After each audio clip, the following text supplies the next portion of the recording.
Bismillahirrahmanirrahim. Assalamualaikum warahmatullahi wabarakatuh. Waalaikumsalam warahmatullahi wabarakatuh. Alhamdulillahirabbil alamin. Wassalatu wassalamu ala asrofil anbiya'i wal mursalin wa ala alihi wa sahbihi wasilillahi ajmain. Puji dan syukur kita ucapkan kehadirat Allah Subhanahu wa taala yang telah melimpahkan rahmat, hidayah dan karunia-Nya kepada kita bersama, sehingga kita telah diberi kesempatan untuk berkumpul di ruangan yang kita cintai. Selawat beserta salam selalu kita doakan kepada Allah supaya disampaikan kepada Nabi besar Muhammad sallallahu alaihi wasallam dengan ucapan Allahumma sholli ala Muhammad wa ala ali Muhammad.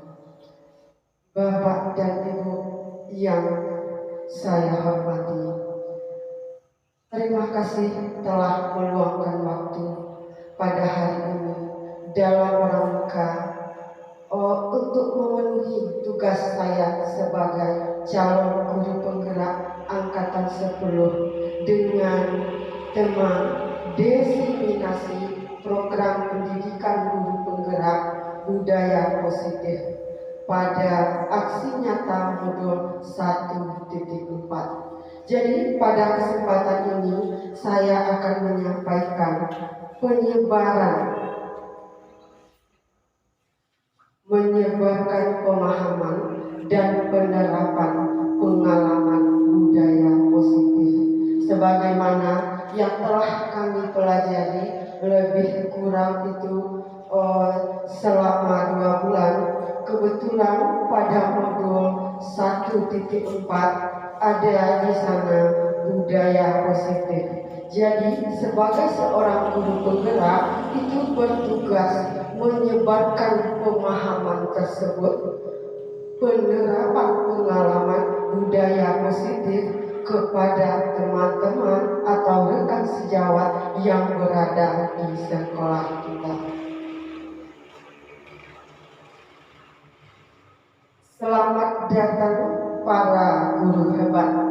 Mari belajar bersama, berkolaborasi, saling mendukung demi mewujudkan impian yang menerapkan budaya positif di sekolah kita tercinta ini. Tanpa adanya kolaborasi, tentu apa yang telah kita impikan, apa yang telah kita rencanakan itu tidak akan pernah terwujud. Nah, jadi di sini kita akan melakukan kolaborasi, saling mendukung demi mewujudkan impian menerapkan budaya positif di sekolah kita.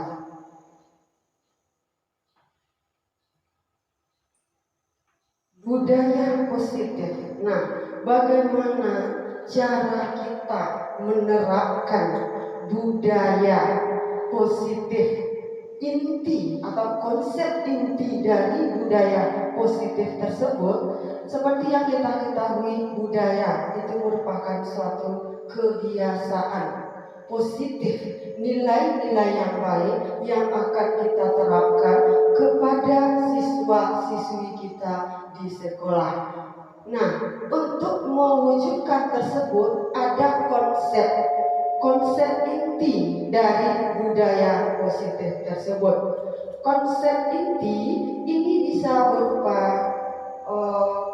pemahaman kita, ada yang harus kita pahami dari konsep tersebut, ada yang harus kita terapkan, ada yang harus kita lakukan, ada yang harus kita kerjakan, sehingga apa yang kita impikan dari impian untuk mencapai impian tersebut bisa terwujud.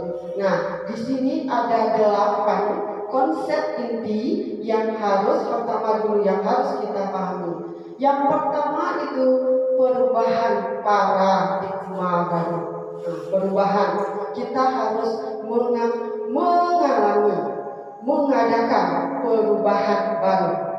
Yang kedua, disiplin positif. Nah, menerapkan disiplin positif. Kemudian yang ketiga itu nilai-nilai kebajikan. Nilai-nilai kebajikan, nilai-nilai apa saja yang harus kita terapkan supaya budaya positif ini bisa terlaksana sesuai dengan impian kita. Nah, selanjutnya ada 5 kebutuhan dasar manusia. Jadi, untuk menerapkan budaya positif tersebut, kita juga harus mengetahui apa saja kebutuhan manusia tersebut. Kita bisa menempatkan sesuai dengan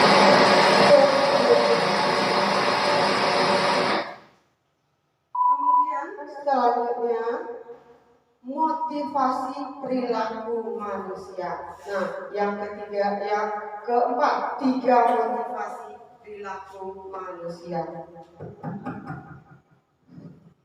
Motivasi, ada tiga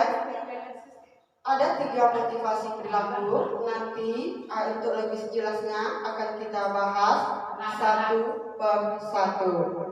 Kemudian 5 posisi kontrol guru. Nah, ini 5 posisi kontrol guru, di mana biasanya letak posisi kita yang telah kita lakukan selama ini.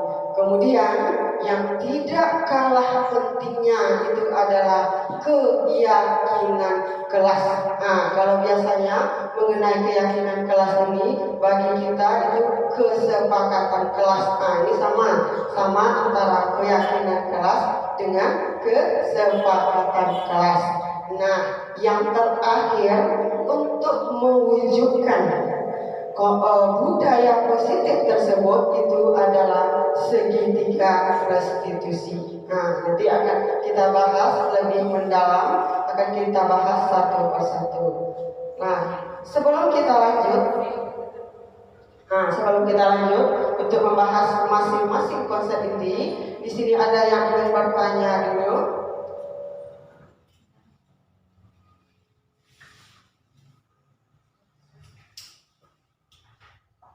Kita lanjut.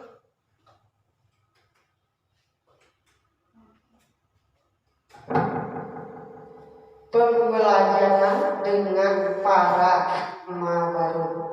Nah, itu yang pertama tadi, pembelajaran dengan paradigma baru, atau juga perubahan paradigma belajar. Jadi perubahan itu pembelajaran dengan paradigma baru. Apa itu pembelajaran dengan paradigma baru?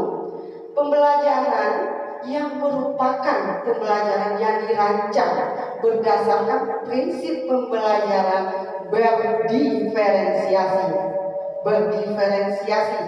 Nah, diferensiasi ini itu merupakan proses atau filosofi untuk pembelajaran yang efektif. Nah, jadi sesuai dengan dari keberagaman latar belakang, apalagi cara belajar, keberagaman siswa, kita bisa mencapai pembelajaran yang lebih efektif. Beragam cara cara mereka memahami informasi baru, sehingga semua siswa di kelas memiliki dengan latar belakang yang berbeda, latar belakang yang beragam, mereka bisa mengikuti pembelajaran dengan efektif sesuai dengan kebutuhannya, berdasarkan tahap perkembangan sesuai dengan teori psikologi modern untuk mewujudkan profil pelajar Pancasila. Sebenarnya ini juga sudah sering kita lakukan, cuma kadangkala dengan adanya bahasa baru atau dengan adanya nama baru itu agak membuat kita sedikit seolah itu agak awam begitu. Sebenarnya ini sudah kita lakukan, cuma itu belum efektif karena di dalam setiap kita menghadapi siswa itu kita temukan dengan latar belakang mereka yang berbeda. Nah, jadi sekarang bagaimana kita lagi sebagai seorang guru dari latar belakang mereka yang berbeda, cara belajar mereka yang berbeda bisa mencapai pembelajaran yang lebih efektif. Nah, itu pembelajaran berdiferensiasi. Bisa kita kelompokkan mereka sesuai dengan minat belajarnya. Nah, itu yang pertama. Sebelum kita lanjut pada konsep inti yang kedua, silahkan dulu Pak Dodi sebutkan satu kata. Nah, apa saja satu kata yang terbayang oleh Pak Dodi? Cukup satu kata saja. Kata? Terserah apa yang ingin Pak Dodi lontarkan, satu kata saja, terserah apa itu katanya, satu kata saja. Kasih Bu Rozi, silahkan lanjutkan kata yang telah disebutkan oleh Pak Dodi. Saya. Lanjut, Azizah, kasih saya. Lanjutkan kata yang telah disampaikan oleh teman kita. Kasih sayang bersama. Lanjut Bu Reni. Kasih sayang bersama aku. Bu Isna. Kasih sayang bersama aku. Rindu. Bu Rita. Nah, lanjut Bu Rema, masih verbal dari awal. Ya, dari awal. Saya kasih sayang aku bersama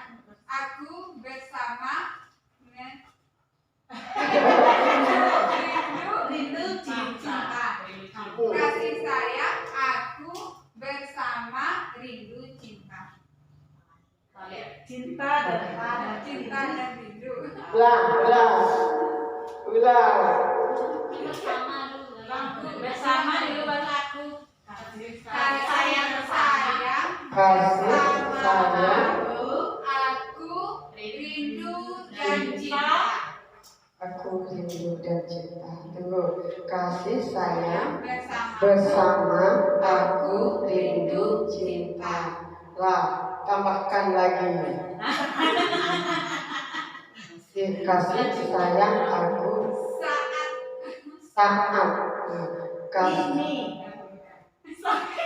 saat ini ya.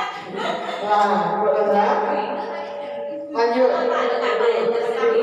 Diulang. Kasih sayang bersama aku rindu cinta saat ini. Silakan Bu Dodi. Pak Dodi diulang. Silakan Pak Dodi diulang. Belum.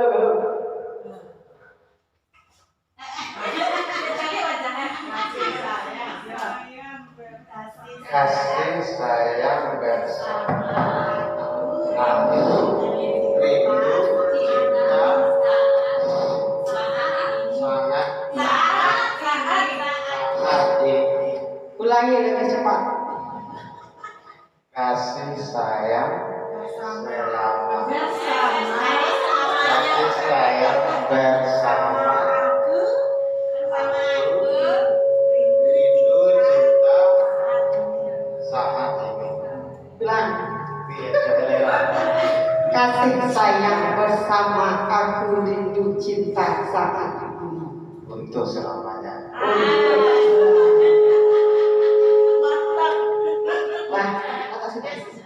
Lah ya, semangat. Ini menyambung kata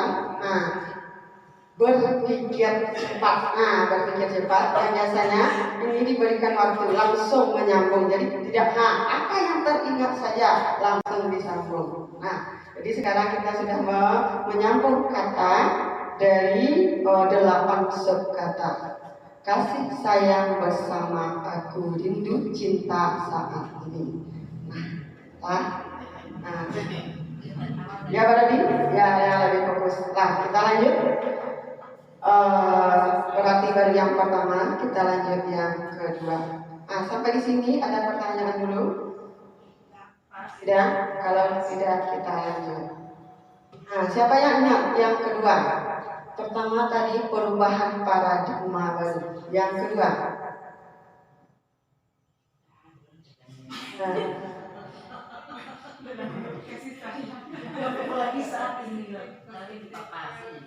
Pembelajaran.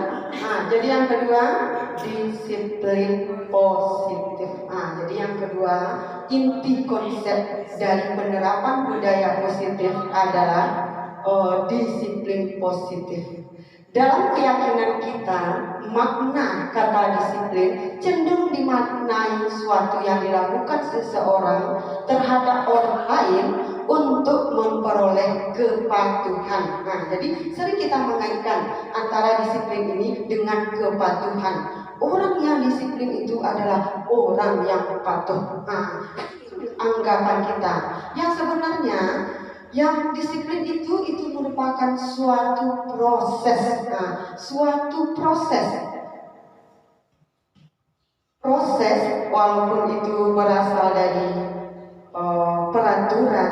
Nah, disiplin ini apa yang disiplinkan tentu itu berasal dari aturan yang telah ada. Kalau kita melaksanakan sesuai dengan aturan yang telah ada, tata tertib yang telah ada, itu berarti kita sudah disiplin, kepatuhan, sudah patuh.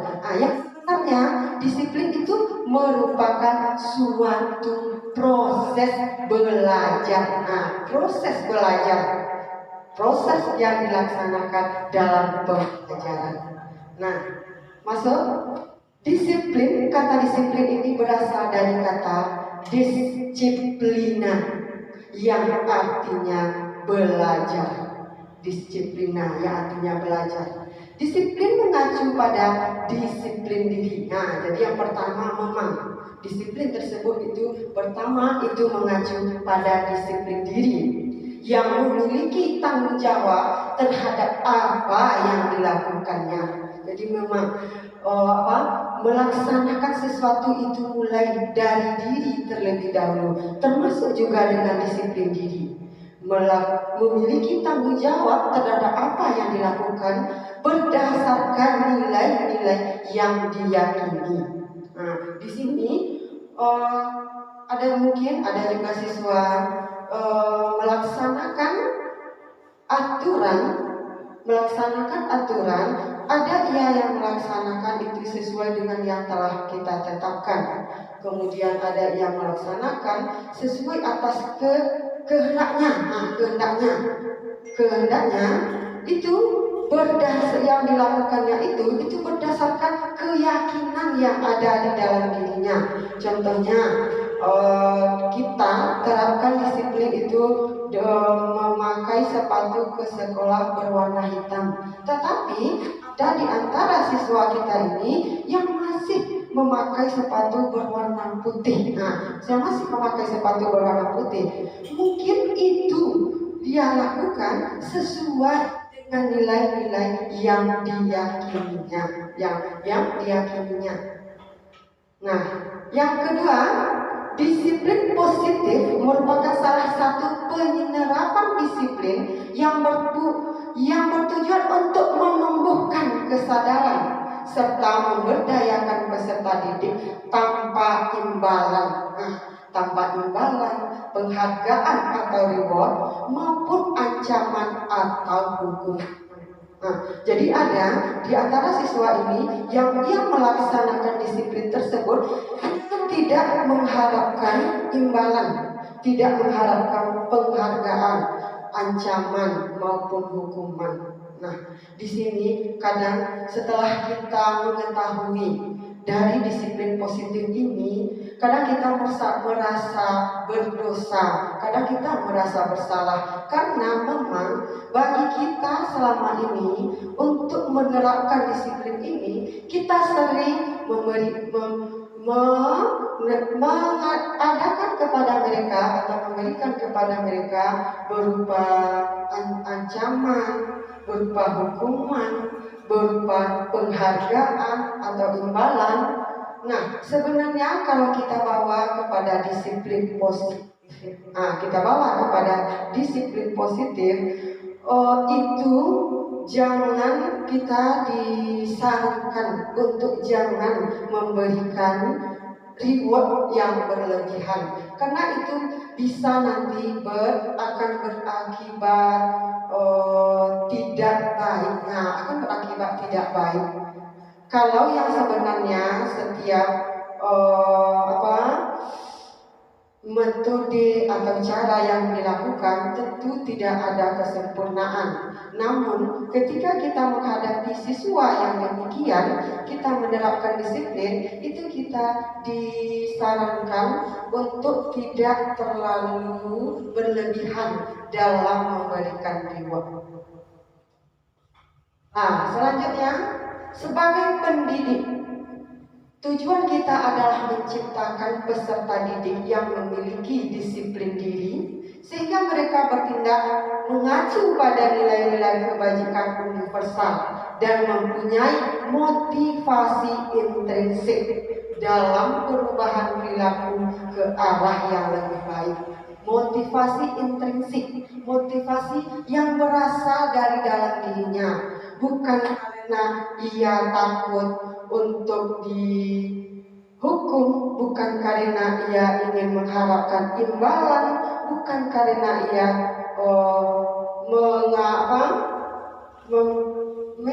tidak menghindari ketidaknyamanan, bukan, tetapi ia harus mempunyai nilai kebajikan, motivasi yang berasal dari dalam dirinya, kesadaran dari dalam dirinya untuk melakukan disiplin tersebut. Nah, kalau ini telah terlaksana, disiplin positif ini telah terlaksana pada siswa, tentu kita akan lebih mudah untuk membudayakan budaya positif. Ini salah satu unsurnya.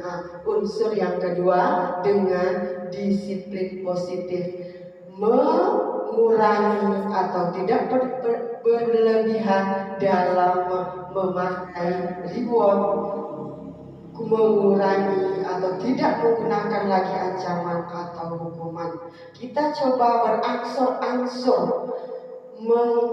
mengacu pada nilai-nilai kebajikan, sehingga timbullah motivasi dari dalam diri mereka. Sampai di sini ada pertanyaan mengenai disiplin positif. Silakan Bu Erma. Juga pertanyaan, cuman merefleksi awal ya komen mendisiplinkan siswa. Terus.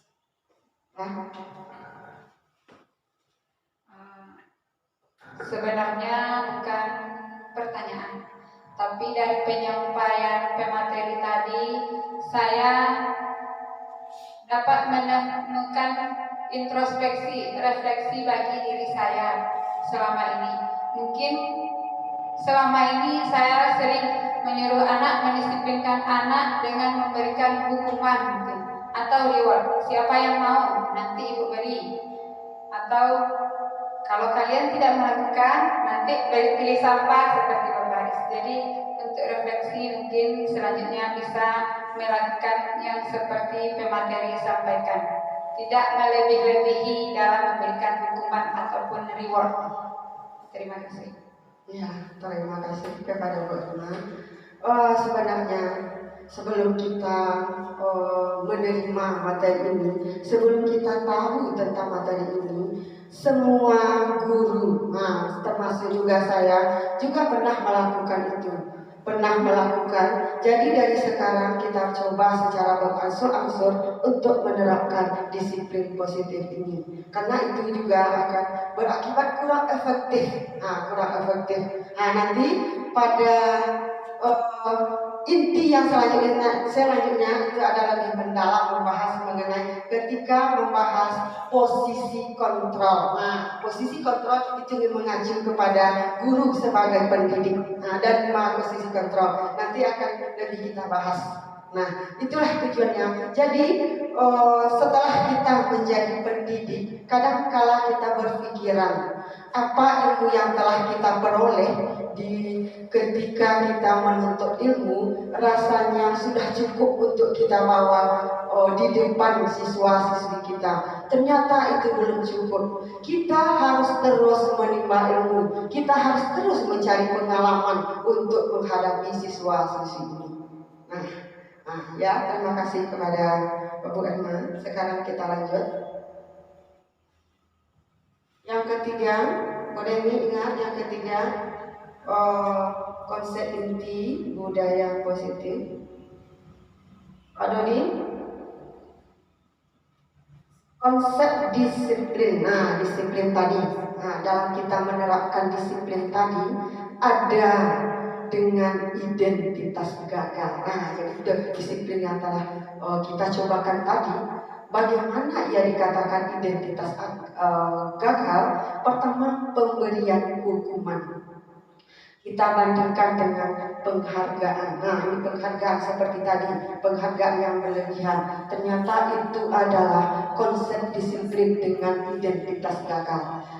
Seperti hukuman. Hukuman adalah bentuk pengendalian seseorang yang bersifat pertama, satu arah dan memaksa.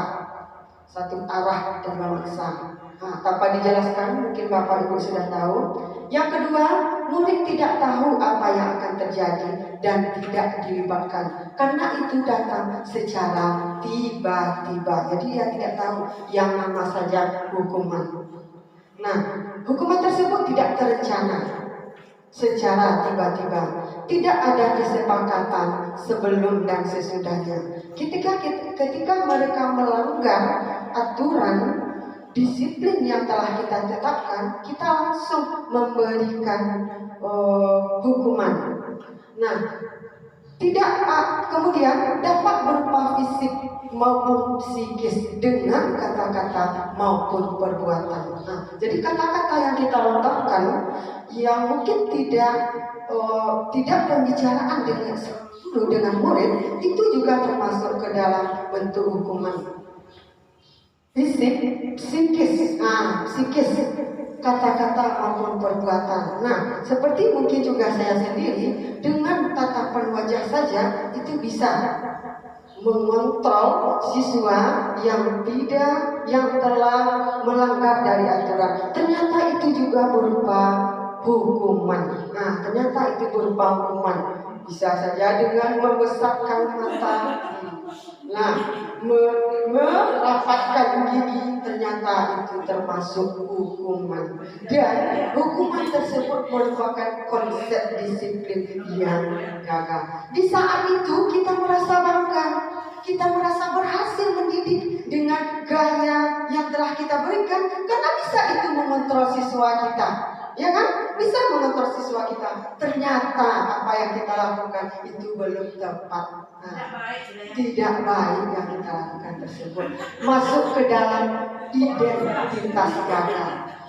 Jangankan itu untuk penghargaan saja juga termasuk identitas gagal. Kita lihat bentuk pengendalian perilaku seseorang dengan suatu benda. Kita menjanjikan suatu benda dengan suatu benda, peristiwa yang diinginkan, yang dibuat dengan pernyataan. Hanya jika Anda melakukan ini, maka Anda akan mendapat penghargaan. Ya kan? Yang diinginkan. Ini sudah menjadi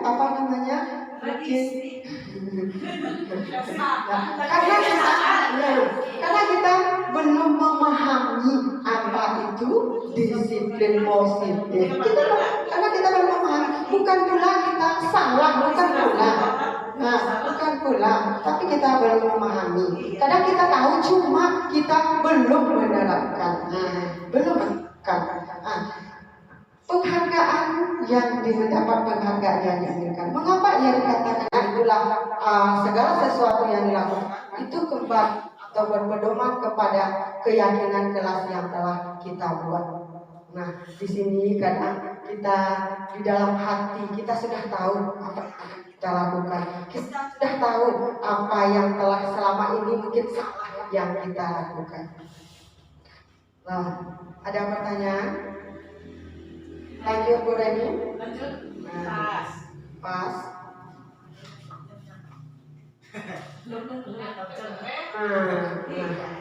Selanjutnya inti. Sudah masuk Bu Reni? Tidak. Tidak. Coba Bu Reni berdiri.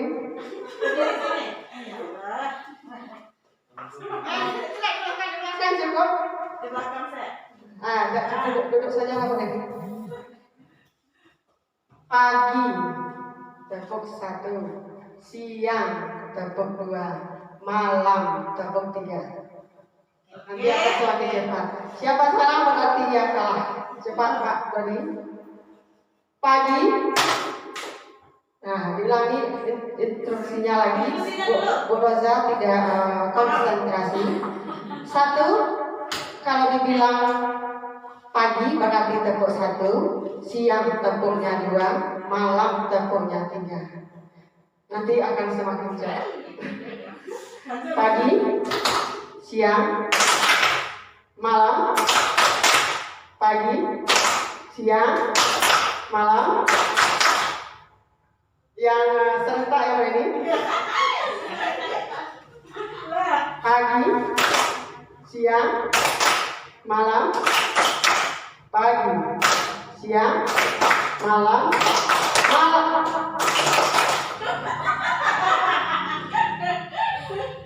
Siang, malam. Pagi, siang, malam. Pagi, siang, malam. Siang, pagi, malam. Ya, bagus. Berarti sudah konsentrasi. Lanjut konsep inti yang selanjutnya, nilai-nilai kebajikan. Nah, nilai-nilai kebajikan. Pertama, profil pelajar Pancasila. Ini yang terdapat di dalam kurikulum Merdeka. Beriman dan bertakwa pada Tuhan Yang Maha Esa dan berakhlak mulia. Berkebinekaan global, gotong royong, mandiri, kreatif, dan bernalar kritis. Itu yang nilai-nilai kebajikan atau nilai-nilai universal. Kemudian program Primarias atau PYP, toleransi, menghargai, dan rasa hormat, komitmen dan integritas, mandiri, antusias, empati, keingintahuan, percaya diri. Kemudian keterampilan hidup, life skill, dapat dipercaya, pendengar yang aktif, tidak merendahkan orang lain, memberikan yang terbaik dari diri. Nah, inilah nilai-nilai mungkin yang harus kita terapkan, yang harus kita ketahui dalam menghadapi siswa sehari-hari. Nah, kita lanjut. Nah, baru kebutuhan dasar manusia.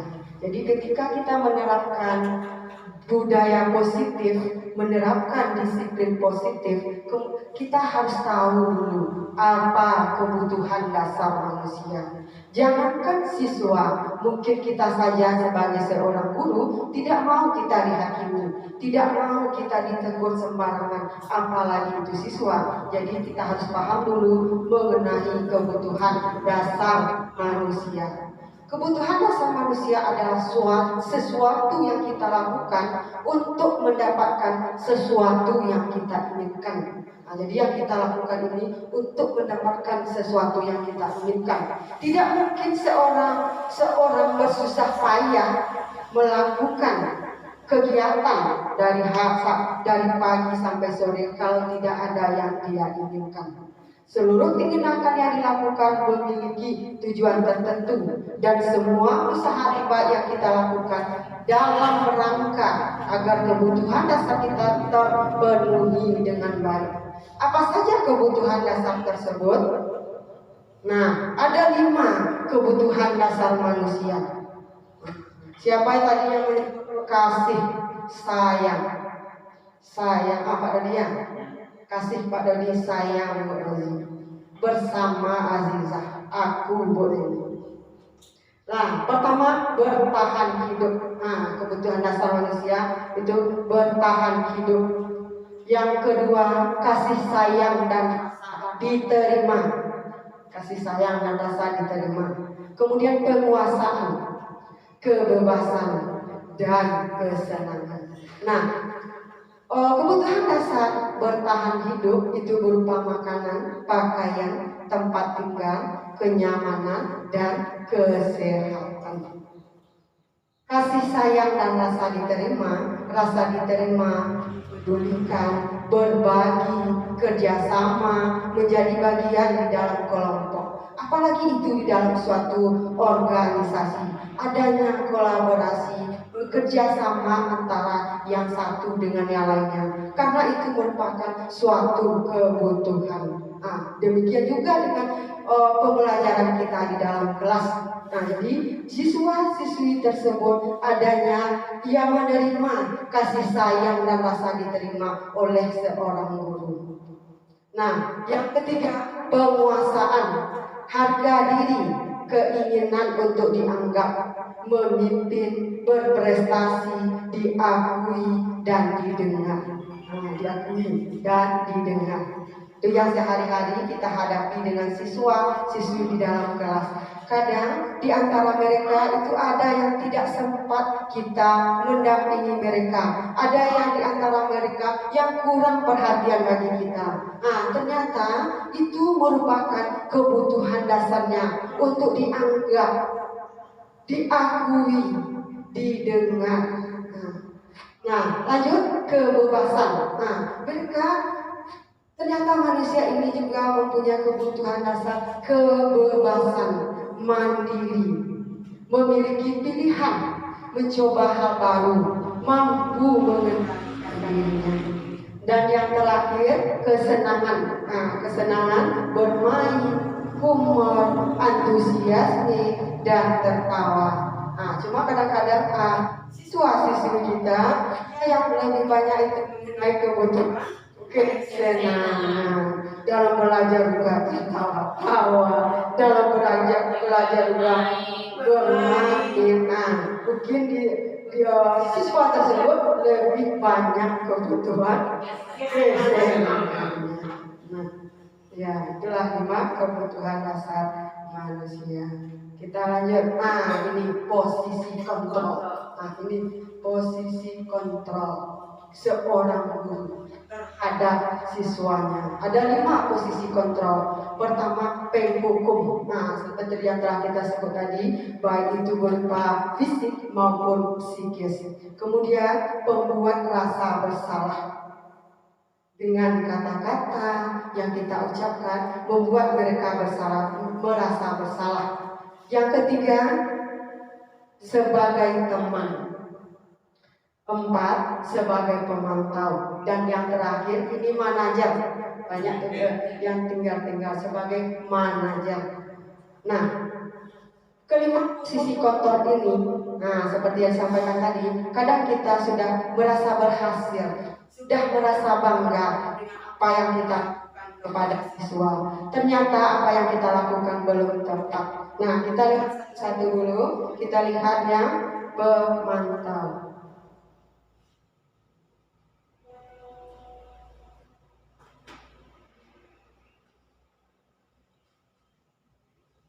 Posisi kontrol. Nah, ini yang sebagai penghukum. Nah, jika dibawakan kepada sebuah kasus, siswa tidak memakai atribut lengkap saat upacara. Nah, yang berperan sebagai penghukum patuhi aturan sekolah, kemudian hormat pada bendera selama 1 jam. Berarti kita, posisi kontrol kita itu sebagai penghukum.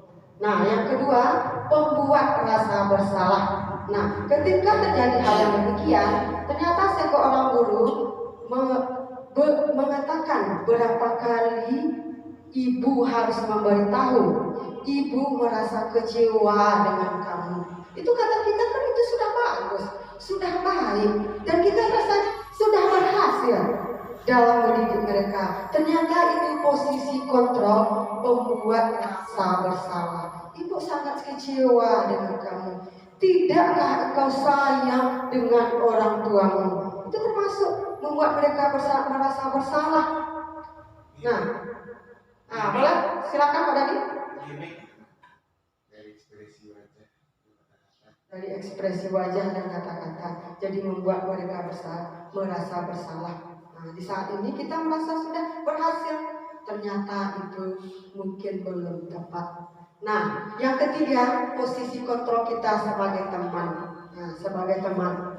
Nah, jadi sikap kita ketika terjadi hal yang demikian, ayolah yang tertib, buat bu guru bangga. Kali ini tidak apa-apa, kamu salah, tapi jangan berbuat seperti ini lagi ya. Itu kita, bagaimana seorang teman berbicara dengan temannya, dengan senyum. Bisa juga kita ketika di kelas dengan canda. Bagaimana seorang teman berbicara dengan temannya.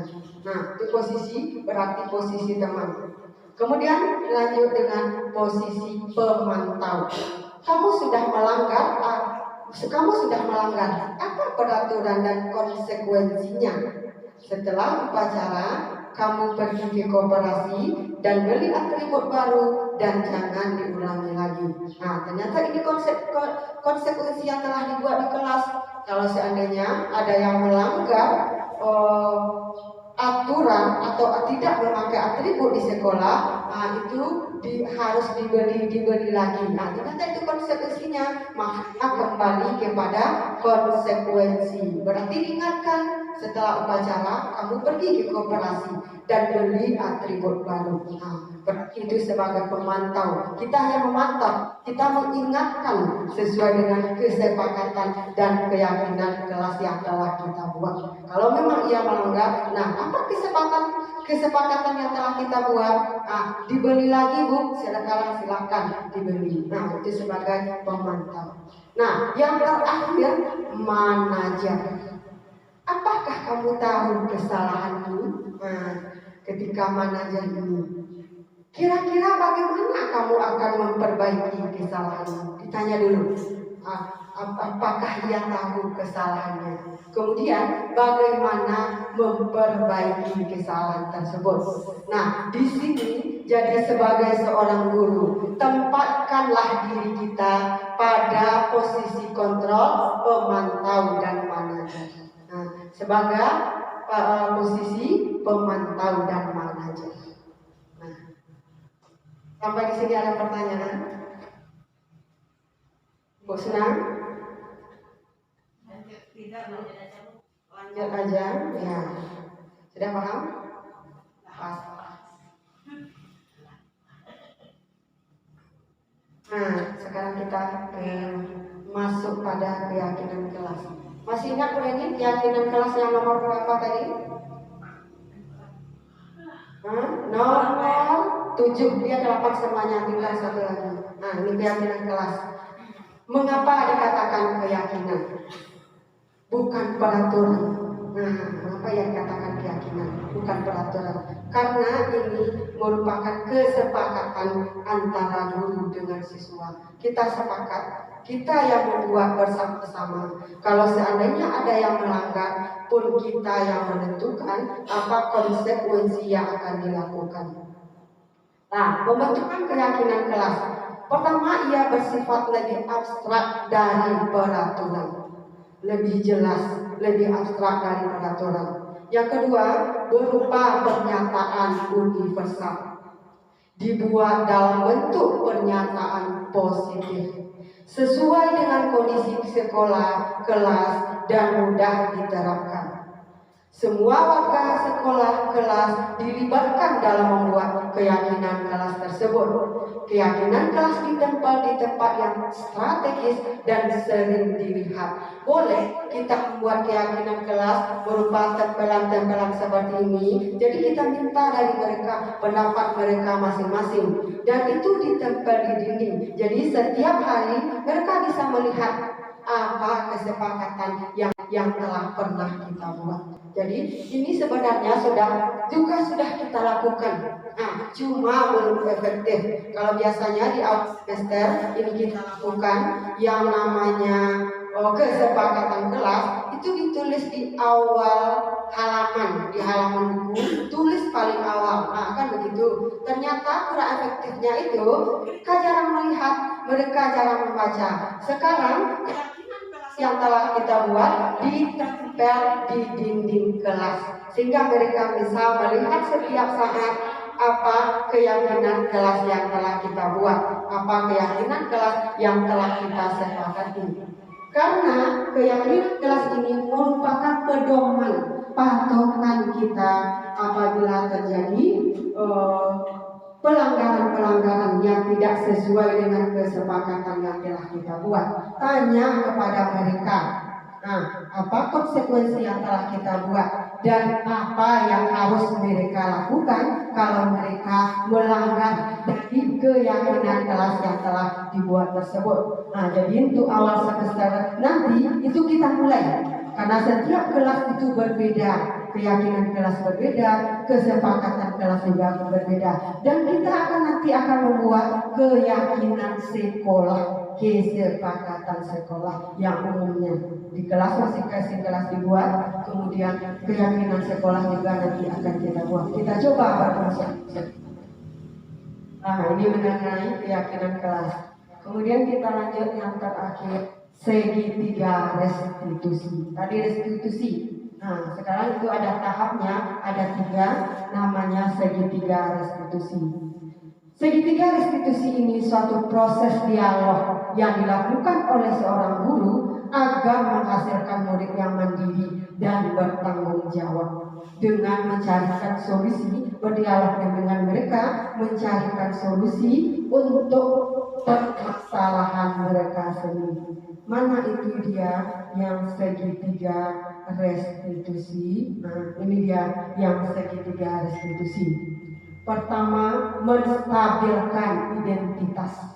Yang kedua, validasi tindakan yang salah. Yang ketiga, menanyakan keyakinan. Jadi keyakinan yang telah kita buat tadi, menanyakan keyakinan. Nah, dalam segitiga restitusi ini, menerapkan segitiga restitusi ini dalam 3 tahap. Jadi ketika siswa-siswi kita melanggar suatu aturan, mereka tidak melaksanakan yang namanya kedisiplinan, mereka tidak langsung kita panggil. Biarkanlah mereka dulu belajar, atau biarkan mereka dulu bermain, baru kita panggil mereka. Bukan pula di hadapan teman-temannya. Misalkan mereka itu datang terlambat ke sekolah, biarkan ia masuk dulu ke kelas, biarkan ia melaksanakan pembelajaran dengan teman-temannya. Kemudian ketika istirahat, biarkan ia istirahat. Setelah istirahat, baru kita panggil. Nah, di sana kita terapkan yang namanya segitiga restitusi ini. Nah, ketika pertama kita menanya, nah tadi dialog kan, segitiga restitusi melakukan dialog. Pertama kita tanyakan dulu keadaannya ketika menstabilkan identitas. Tanya dulu, apakah mereka sudah istirahat? Apakah mereka sudah makan? Kemudian tanyakan, tahu tidak kamu mengapa ibu panggil ke kantor atau mengapa ibu panggil ke sini?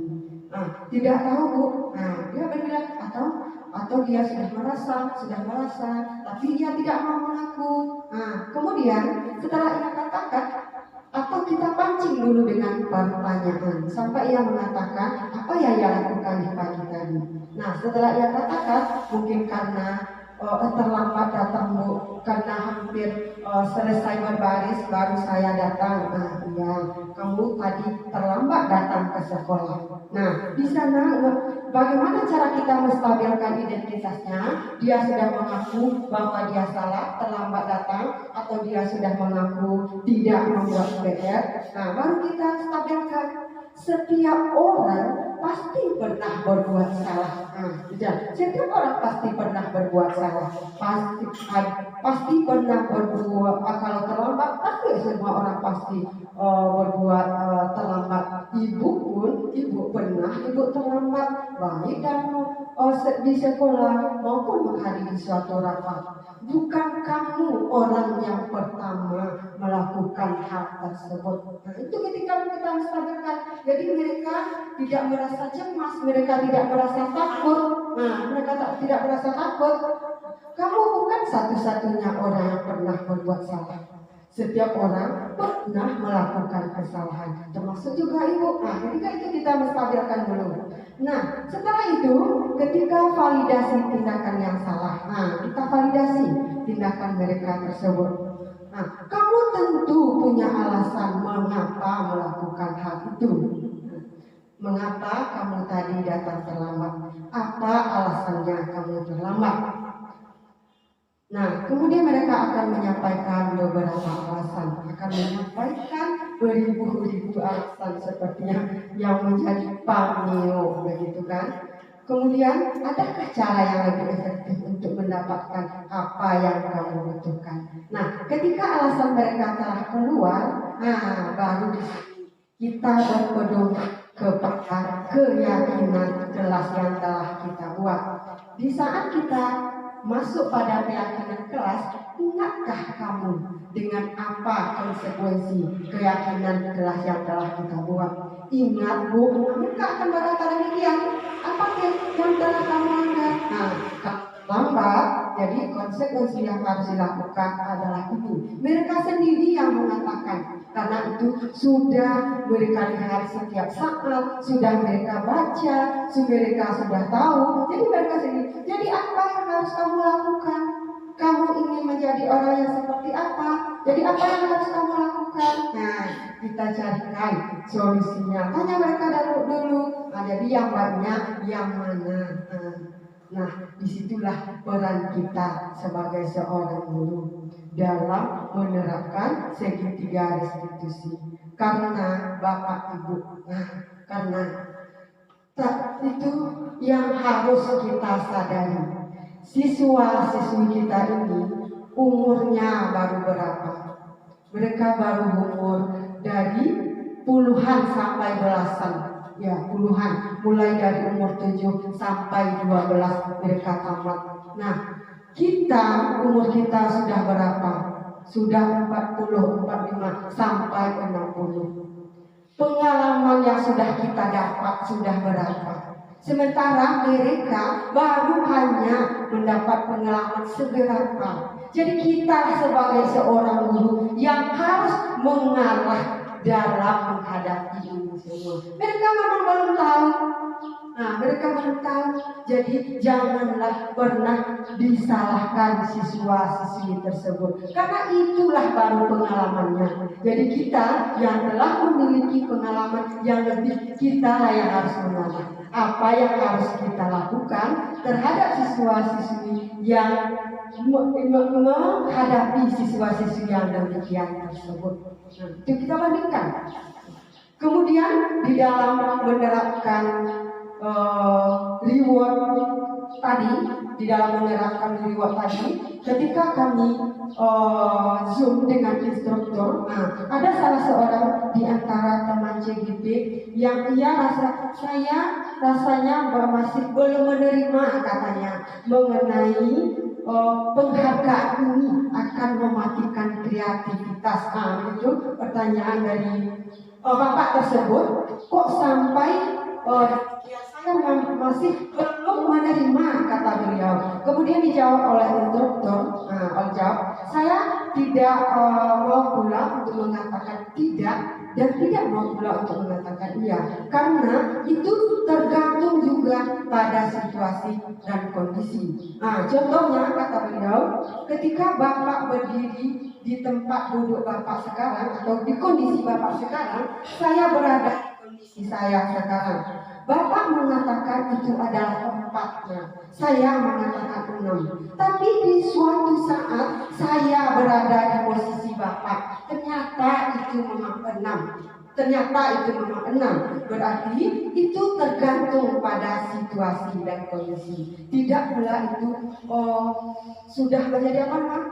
Itu bisa juga dipakai, bukan tok saja tidak boleh, bukan, tapi itu tergantung pada situasi dan kondisinya. Tergantung pada situasi dan kondisinya. Boleh, cuma tidak boleh secara berlebihan. Apalagi sekarang kita akan melaksanakan ini secara berangsur-angsur. Kita mulai dari awal, bukan pula harus dihilangkan, tidak. Kita mulai berangsur-angsur. Demikian. Sampai di sini ada pertanyaan, mungkin ini yang terakhir mengenai segitiga restitusi. Karena apa yang telah kita laksanakan seperti yang disampaikan tadi, mungkin kita telah melaksanakan kurang tepat. Jadi mungkin kita melihat bersama-sama akan memperbaiki sikap-sikap kita yang kurang tepat tersebut. Apakah Bapak Ibu sepakat? Insya Allah kita coba bersama-sama. Mungkin ada pertanyaan? Sudah pas? Kalau sudah, mungkin sekian pemaparan materi dari saya pada hari ini. Salah dan janggal mohon maaf. Kita coba secara berangsur-angsur untuk menerapkan budaya positif ini. Wabillahi taufiq wal hidayah. Assalamualaikum warahmatullahi wabarakatuh.